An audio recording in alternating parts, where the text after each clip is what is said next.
क्योंकि ब्रिटिशर्स भी तो चाहते थे, उनके लिए भी तो ये भोजन था। गाय अगर घर में आ जाए, जैसे आपने इतनी गाय रख रहे हो, ऐसे ही गाय का गोबर गोमूत्र, अगर गोमूत्र के 10 रुपये लीटर मिलना शुरू हो जाए, गोबर के 5 रुपये किलो मिलने शुरू हो जाए, बिल्कुल, अगर ये चीज़ें हो सकती है, क्योंकि ये तो हमारे खाद था ज़मीन की। आपका जितना भी अर्बन प्लानिंग होती है वहाँ पर सबसे पहले होता है कि यहाँ पशु नहीं रखे जाएंगे, दुधारू पशु भी नहीं रखे जाएंगे। ये अमूल का जो काम शुरू हुआ, ये पशुपालकों के लिए सबसे नुकसानदेह रहा। मतलब पशुपालक दूध उत्पादन कर रहे हैं और वो दूध इकट्ठा करके उन लोगों को दिया जा रहा है। शहर में आप दुधारू पशु नहीं रखेंगे क्योंकि वो गंदगी फैलाएगा। और दूध चाहिए पीने को सबको, दूध सबको चाहिए, मगर आप खतरनाक कुत्ता जरूर रख सकते हैं। बिल्कुल। सबसे पहले तो ये जितना क्रॉस ब्रीड हमारे यहाँ आया हुआ है, ये जिन लोगों का था उन्हीं को ये वापस भेज दिया जाए, भले डिब्बा बंद करके। बहुत से जो HF पालने वाले हैं वो गाय के यहाँ बगल में बाईं ओर सुराख कर लेते हैं, टेस्ट करने वो के लिए ढक्कन लगा देते हैं उस पर। मशीन। जब उनको चेक करना हो, वो ढक्कन को खोला, हाथ अंदर दे के चेक किया। दादाजी को बहुत से रिश्तेदार थे, उन्होंने कहा आप इतनी गाय रखते हैं, आप इनको HF करिए, इतना प्रोडक्शन होगा, ये होगा, वो होगा। बोले नहीं, हम अपनी नस्ल पर ही काम करेंगे। हरियाणा में फूका आंदोलन हुआ, हरफूल सिंह जाट ने जो वो जहाँ मतलब गौ अच्छे उनको बोलते हैं, जहाँ गौओं का वध होता था, वो तोड़े थे। हरफूल सिंह जाट जुलानी वाले ने। तो मतलब क्योंकि ब्रिटिशर्स भी तो चाहते थे, उनके लिए भी तो ये भोजन था। वो नहीं चाहते थे कि ये गौ हत्या बंद हो। तो उस समय भी बड़ा शोर मचा था। मैं चाहूँगा तो जो हमारे दीन बंधु चौधरी छोटू राम थे, उन्होंने उस समय एक बहुत मतलब सटीक इसका समाधान बताया था कि जिस तरह से गांव में जनसंख्या का जो डाटा कलेक्शन है ग्राम पंचायत या चौकीदार करता है, किसका जन्म हुआ वो लिखता है, किसकी मृत्यु हुई वो लिखता है, उसी तरह से आप पशुओं की मर्दमशुमारी इनकी करिए। बिल्कुल, हरियाणा में हो रहा है आपके हर घर में हरियाणा में यही हो रहा है। पशु है, कितना मेल है, कितना फीमेल है, कब कितना बच्चे, कितने एडल्ट है, वो सब लिखे जाएं। तो जब भी आपको बाहर कोई घूमता हुआ मिलेगा तो आप बता सकते हैं कि ये किस घर का है, और आप सीधा उसको टोक सकते हैं उसको। और हमारे यहाँ पहले जो है वो तो आवारा पशुओं को कंट्रोल करने के लिए, ये हमारा इधर नजदीक ही गांव है भंगरखेड़ा, सरकार की ओर से वहां पर एक फाटक उसको बोलते थे। एक वो बाड़ा टाइप होता है, उसको फाटक बोलते थे। आपके अगर खेत में कोई आवारा पशु आ गया, किसी का छोड़ा हुआ आ गया, ये राजा महाराज समुद्र होता है, फाटक होता है, खुलते वैसे खुलकर आ गया, आप उस पशु को वहाँ फाटक में जमा करवा दीजिए। वो बाकायदा उसको दर्ज करते थे, लिखते थे किस दिन आया, कितना बजे आया, किस किसान ने इसको यहाँ छोड़ा। और उसके बाद जब उसका मालिक उसको लेने के लिए जाता था तो उसे छुट्टी मिलती थी, तो वो उसका मतलब जुर्माना और चार्ज भरता था। तो ये सब चीजें क्यों नहीं आज की जा सकती? फाटक अलॉट हो गए, फाटक दुकानों को मिल गए, फाटक कमर्शियल थे वो हो गए। अब आज हमारे यहाँ गांव में लगभग एक किसान को, तो प्रत्येक किसान को बड़ा छोटा मिला के, मैं एवरेज बता रहा हूँ आपको, लगभग 1 लाख रुपया उसको नाजायज खर्चा पड़ रहा है। वो तारबंदी और ये फेंसिंग कर रहा है, उसके बावजूद भी उसकी फसल सुरक्षित नहीं है। उसके बावजूद भी सुरक्षित नहीं। तो अब इसकी वजह से हर गांव में ये यूपी में भी ये समस्या आ रही है, सब जगह समस्या आ रही है। होता क्या है कि किसान को, पर बाबूजी गाय अगर घर में आ जाए, जैसे आपने इतनी गाय रख रहे हो, ऐसे ही गाय का गोबर गोमूत्र, अगर गोमूत्र के 10 रुपये लीटर मिलना शुरू हो जाए, गोबर के 5 रुपये किलो मिलने शुरू हो जाए, बिल्कुल, अगर ये चीज़ें हो सकती है, क्योंकि ये तो हमारे खाद था ज़मीन की। जी, धरती की खाद का 2,86,000 करोड़ रुपए सब्सिडी जा रही है। यूरिया DAP बैग में से 2,000 रुपये सब्सिडी है, 2-2,500 रुपये, 2,300 रुपये आसपास सब्सिडी होगी। जी। तो इतना पैसा जा रहा है, यही पैसा सब्सिडी देसी खाद पे हो जाए, देसी खाद उस क्षमता की हो, जैसे गोकृपामृतम हो रहा है, जैसे सुभाष पालेकर जी की पद्धति से खेती हो रही है, या आकाश चौरसिया जी वाली खेती हो रही है, ये देश में जो भी प्रकल्प धीरे धीरे हो रहे हैं। तो अगर ये खाद की वैल्यू 2,86,000 करोड़ बहुत पैसा होता है, और यही पैसा किसानों के पास पहुंचे और गोपालन हो जाए, उसकी ये गोबर की खाद, गोमूत्र, इनका उपयोग हो जाए, कोई ऐसा चीज बने जो सही में यूरिया डीएपी को बीट कर ये अब सके। आप देखिए, जो षड्यंत्रकारी है, आपका जितना भी अर्बन प्लानिंग होती है, वहाँ पर सबसे पहले होता है कि यहाँ पशु नहीं रखे जाएंगे, दुधारू पशु भी नहीं रखे जाएंगे। क्यों? बहुत मुद्दे की बात कर रहे बाबूजी। तो वो प्लानिंग ही ऐसी कर रहे हैं कि उन लोगों को उस चीज का मतलब हमेशा के लिए छुटकारा हो जाए। अच्छा, जो पशुपालक हैं, जो दूध पैदा कर रहे हैं, ये अमूल का जो काम शुरू हुआ, ये पशुपालकों के लिए सबसे नुकसान दे रहा है। मतलब पशुपालक दूध उत्पादन कर रहे हैं और वो दूध इकट्ठा करके उन लोगों को दिया जा रहा है जो पशु नहीं रखना चाहते, पशु रखने वालों का सम्मान नहीं करना चाहते, और दूध की गुणवत्ता या उसका क्या महत्व है उसको नहीं समझ रहे हैं। उन लोगों के लिए वो दूध दिया जा रहा है। शहर में आप दुधारू पशु नहीं रखेंगे क्योंकि वो गंदगी फैलाएगा, और दूध चाहिए पीने को सबको, दूध सबको चाहिए, मगर आप खतरनाक कुत्ता जरूर रख सकते हैं, बिल्कुल, बिवेयर ऑफ डॉग्स का बोर्ड लगाकर, बिल्कुल, और उस कुत्ते को आप सुबह शाम बाहर ले जाके गंदगी करवाते हैं, वो परमिसिबल है। लेकिन दुधारू पशु रखना बड़े शहर, तो ये बहुत सारा मतलब जैसे षड्यंत्र। और अभी तो ये एनजीटी में आया कि गोबर गोमूत्र से प्रदूषण होता है।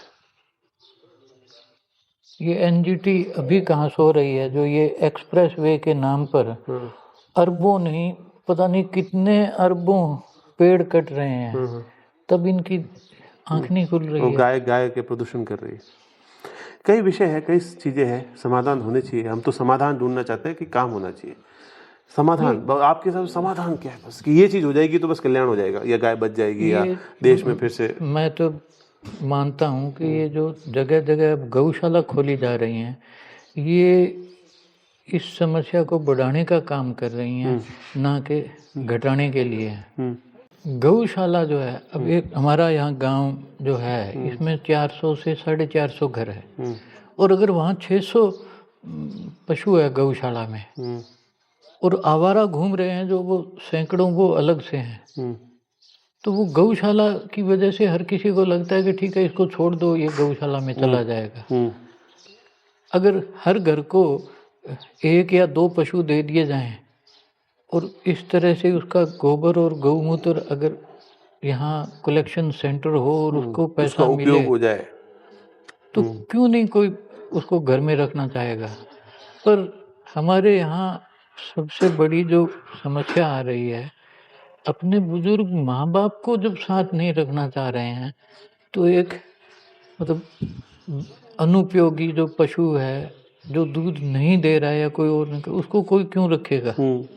एक और इस पे मेरी जो राय है, जैसे थोड़ा बहुत जो मैंने इस चीज पे समझा कि अपनी जो भी समस्या है उसका कोई भी टाइप से नियम बनाने से या उन चीज़ों से इतना सुधार नहीं आएगा जितना उसको एजुकेशन में लाने से आएगा।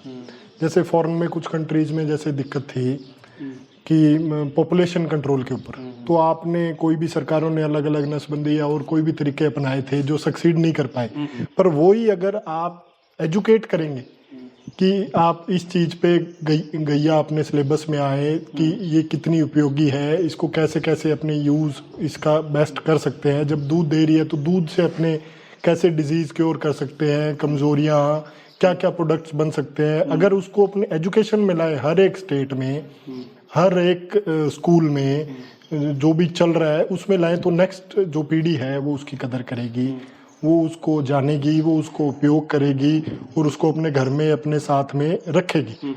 आज कोई भी शहरों में भी जाके देखे तो बहुत बड़ी बड़ी मतलब घरों में लोगों ने गाय रखी है, और आप अगर देखें तो गांव में भी रखी है, तो उनसे अपने सीख सकते हैं कि कैसे गाय शहर में भी रह सकती है और कैसे गांव में भी रह सकती है।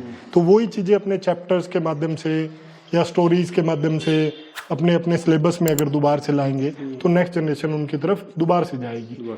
हाँ, उनकी मतलब उनको बाहर नहीं छोड़ा जाएगा और वो कटने के लिए घूमेंगी सड़कों पे। ये विदेशों में जो डेयरी फार्म वाले थे या जो बीफ के लिए पालते थे, उनके लिए वो गोबर और उनका गौमूत्र एक बहुत बड़ी समस्या हो रही थी। उसको डिस्पोज ऑफ करना उनके लिए बड़ी समस्या थी, लेकिन उसका समाधान उन्होंने अभी ये निकाल लिया। वो जितना रोज़ाना उसका साफ करते हैं पानी से धो के, और वो सब एक जगह रिजर्वेयर में डालते हैं, और उसी को, उस सलरी को ही वो टैंकर्स के माध्यम से ले जाके वो अपने खेतों में उसको अप्लाई कर देते हैं। बाबू जी, अपने यहाँ पे बायोगैस का आविष्कारक या बायोगैस का बनाने वाला भारत था। इस 80 के दशक में, 90 के दशक में खूब बायोगैस प्लांट लगे, प्रचार भी हुआ, सरकार ने भी किया, पर हमारे एक जागरूकता की कमी को, सफाई चीज़ें, मैनेजमेंट सही नहीं किया, बंद हो गए। आज बड़े बड़े प्लांट लोगों के यहाँ बंद पड़े हैं ना। वही चाइना ने टेक्नोलॉजी कहाँ से सीखी? भारत से।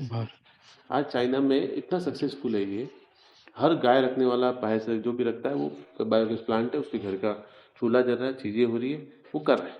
और हमारे यहाँ सक्सेसफुल हो गया। सरकार की कमी कहो, अवेयरनेस की कमी कहो, ऐसे लोगों को नहीं ढूंढा गया जो उसको सही से सफल कर सके। सबसे बड़ा तो प्रोत्साहन की कमी है, जुनून। और दूसरा, अब हम अपनी जो गौओं की बात करते हैं, अब आप कहीं अखबार में जब देखते हैं प्रचार के लिए कि आज वो गए गौशाला में और उन्होंने गौओं को ये खिलाया, ये खिलाया, ये खिलाया, अब आगे फोटो में क्या होता है कि वो क्रॉस ब्रीड है। क्रॉस ब्रीड है सर। तो अब उससे आप क्या, मंदिरों में क्रॉस ब्रीड थी बाबूजी, आप क्या पुण्य क्या कमा रहे हैं? तो सबसे पहले तो ये जितना क्रॉस ब्रीड हमारे यहाँ आया हुआ है, ये जिन लोगों का था उन्हीं को ये वापस भेज दिया जाए, भले डिब्बा बंद करके भेजना।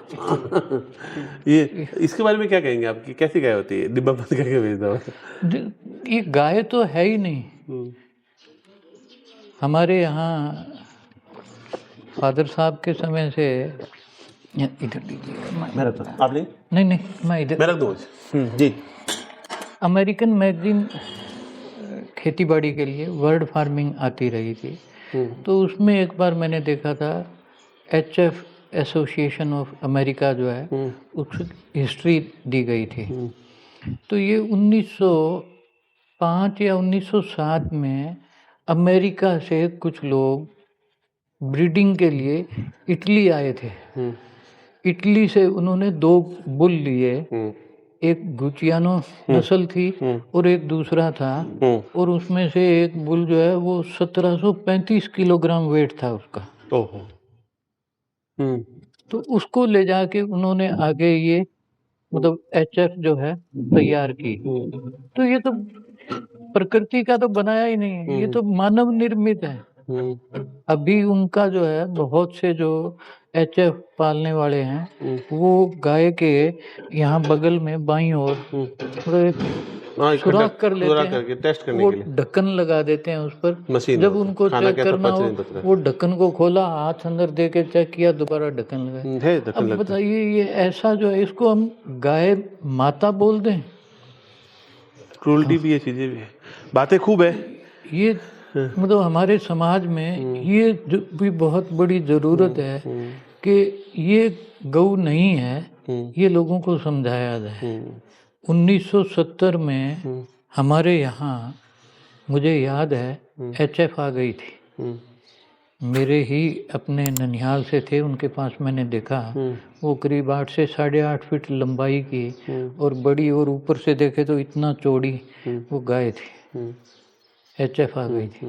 पर उनका मतलब जो रंभाना, उनका जो गोबर का और है, वो तब से बुरा लगता था। दादाजी को बहुत से रिश्तेदार थे, उन्होंने कहा आप इतनी गाय रखते हैं, आप इनको HF करिए, इतना प्रोडक्शन होगा, ये होगा, वो होगा। बोले नहीं, हम अपनी नस्ल पर ही काम करेंगे। फादर साहब के टाइम फिर जो है यहाँ जर्सी भी आ गई थी, तो कहा कि ये जर्सी टेम्पर वाइज अच्छी है, इसका फैट अच्छा है, दूध प्रोडक्शन अच्छा है, आप जर्सी कर लीजिए। उन्होंने भी कहा भी हम अपना ब्रीड पर ही काम करेंगे। अभी हमारे साथ ये हुआ कि हमारा डिपार्टमेंट जो है वो, जब ये साहिवाल प्रोजेक्ट चला तो हमारे पास आए, बोले हम इनको इस तरह से हार्मोन देंगे, फिर ये एक साथ हीट में आएंगी, फिर हम इनको एआई करेंगे और फिर ये एक साथ सब बच्चा देंगी, साहिवाल करेंगे, ये करें। नहीं, हम अपना नेचुरल राठी है, चलने दो। हम इस राठी पर ही काम करेंगे और ये प्राकृतिक है तो हम इनको प्राकृतिक परिवेश में ही रखना चाहेंगे। ये आपका तो आज भी हम इनको कभी वैक्सीनेशन नहीं नहीं करवाते करते, बुल सही। हम तो वैसे भी बुल से, और जो ये डिजीज के लिए आती है वैक्सीनेशन, वो भी हम नहीं करवाते हैं। जबकि लंपी में बहुत कम डेथ हुई अपने यहाँ में, 1-2 कैजुअलिटी हुई। हमारे मतलब 2 बड़ी गाय थी और 2 छोटी बछिया थी कम, बाकी से अपेक्षा कम कैजुअलिटी। जी। गायों के लिए जो प्रयास हो रहे हैं ना, देश भर में अच्छे प्रयास हो रहे हैं। आज एक सार्थक बातचीत हुई। मेरे गौराष्ट्र यात्रा में जो सीखना चाहता था, बहुत सारी बातें आपसे कुछ लिटरेचर में लिखा हुआ भी लूँगा, ताकि उसको मैं संजो सकूँ। क्योंकि आपसे बात करूँ तो भले सुबह से शाम 10 घंटे मैं आपसे चर्चा करता रहूँ, इतने सारे मेरे दिमाग में भी सवाल है, इतनी बातें हैं। क्योंकि एक पीड़ा लेके निकला हूँ घर से गौराष्ट्र यात्रा में, कि कुछ रिजल्ट लेके निकले। कि घर से बाहर आए तो अंत तक कुछ न कुछ तो निकले इस यात्रा का फल। तो यात्राएँ तो खूब हुई, बातें खूब हुई, पर अंत में निकलता क्या है? तो आज इन बातों से जो सहेज के निकला हूँ, वो मेरे भी दिमाग को बड़ा क्लियर कर रहा है, और कई विचार और कई चीज़ों में प्रैक्टिकल होने की आवश्यकता है। तो सॉल्यूशन होने चाहिए, गाय बचनी चाहिए, गाय के बिना देश बचेगा नहीं। गाय है तो हम हैं। तो आपका बहुत बहुत धन्यवाद है साहब, आपने हमें समय दिया और बहुत अनमोल जानकारियाँ दी। तो इसको हम संजोएंगे किताब के रूप में। और भी कोई जानकारी हो तो आप, जो भी कोई हो तो मुझे आप ज़रूर दीजिएगा, मैं उसे संकलित करना चाहूँगा और एक रिजल्ट निकले उसका समाधान निकले। धन्यवाद। जय गौ माता जी। जय गौ माता।